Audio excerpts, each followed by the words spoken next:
It's the incredible tale of what I call a near-death birth. Lindsey O'Connor has written a book about the experience of going into a coma right after the birth of her 5th baby, and she has incredible lessons to share with you today. It's Channel Mom with Jenny Dean Schmidt. We're here for you.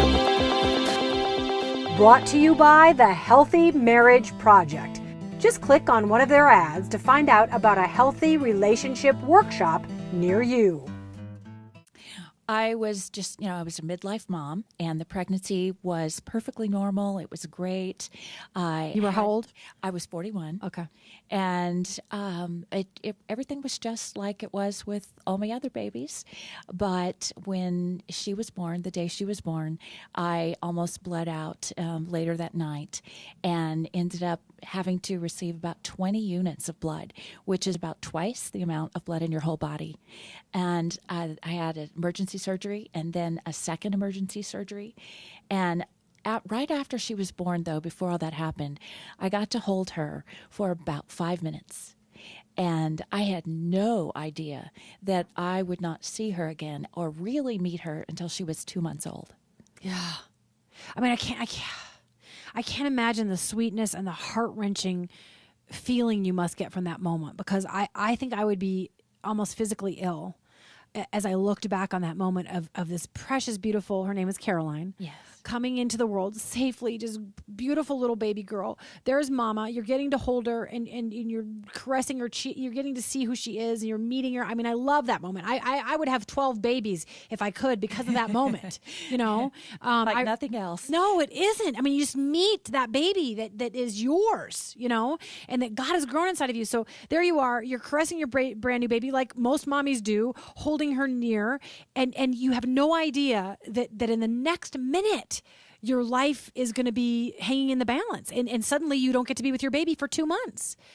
I remember that when they wheeled me out, they were, putting the medicine in my IV, and I was on the gurney, and it was just so chaotic. But I looked up at them and I said, "Please take care of me. I have 5 children now."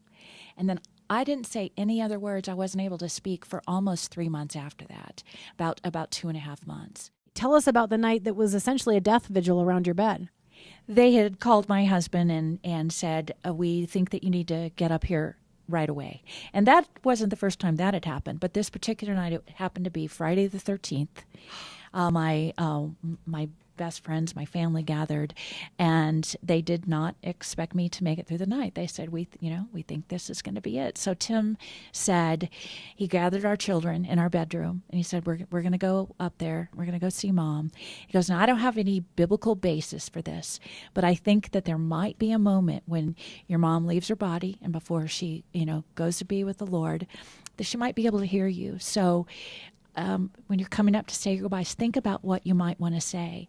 And they did.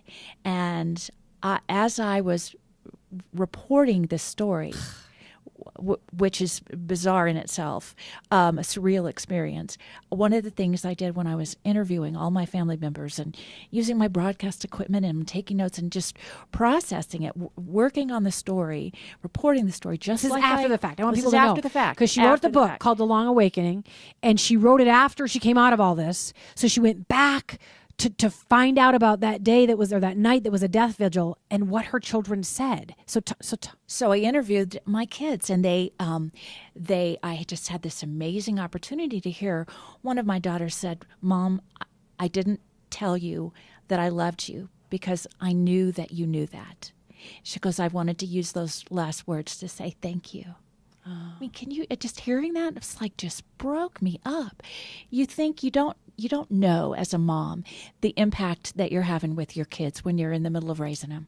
Yeah. It's just, it's the hardest, greatest job on the planet, right? Yes. And then to hear that is just incredible. And, other things that my other kids said just showed me when I was finding this out was how much your kids love you and how much it matters over your lifetime of you reap fruit of what you pour back into your kids and how great your kids can be.